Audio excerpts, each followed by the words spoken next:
The Isle of Goto lies to the north of the Hook in the storm-lashed waters of the frozen sea.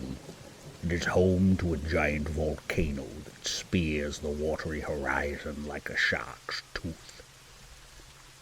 The volcano is supposedly long dormant, but brave fishermen often tell of it rumbling, stirring the ocean and trickling thick black columns of smoke and steam into the fresh sea air.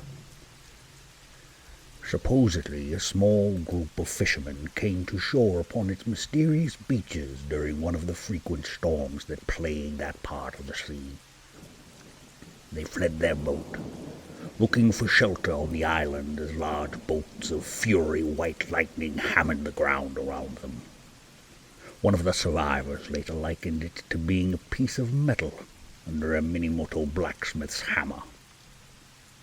He also said that the sand on the beach is ink black, thick, extremely coarse, and had spewed from the earth's bowels long ago. There were no bushes nor blades of grass on those darkened dunes, he added, and the only sound of life was that of screeching seabirds darting through the storm. The men dragged their fishing boat onto the shore, then ran toward the sheer cliffs that vaulted high up through the clouds and mists. So obscured they had no way of knowing where they ended. The storm was relentless, and it lashed the men with rain and battered them with large hailstones that ricocheted off the cliffs and covered the black sand in what looked like deep snowdrifts.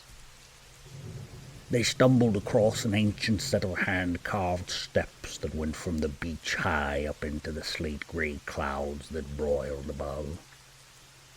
None of them happened to be brave enough to climb it, so they continued along the cliff face until they found a small cave that looked to be above the high tide mark.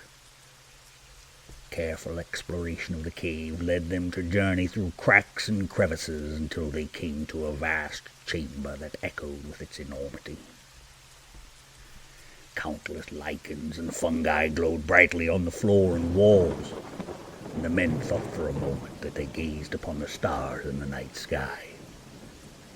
A soft chanting from within the cave snapped them out of their fused state. They proceeded to go further into the chamber. They came across a giant stone hand and forearm that reached out of the ground, holding a ring of worshippers on its palm.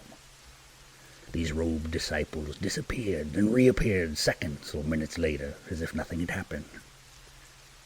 A large floating construct or spirit floated in the middle of these curious travelers, with ripped and time-worn tendrils of cloak floating all around it, as if it lived in water rather than the air.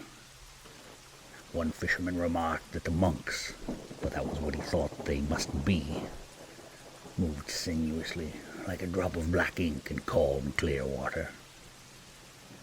The spectre held aloft a strange lantern that emitted a deep, rich purple light, bathing the worshippers in its uncanny hues as the figures flickered in and out of existence like tiny candle flames in the dark. Their chants sounded otherworldly, as if they were spoken backwards, like the speaker inhaled the words rather than projecting them. They spied black holes glowing fiercely and looking like the sun would if it happened to be eaten by the moon. They appeared, then disappeared, then reappeared again in the palm of that giant stone hand. The noises that escaped from those infernal portals sounded horrific. Such screams of torture and pain that it made the fishermen shudder in abject terror and fear for their lives. The men fled the cavern, leaving the strange monks and their unearthly practices behind, knowing that an unnatural blight was growing in the land.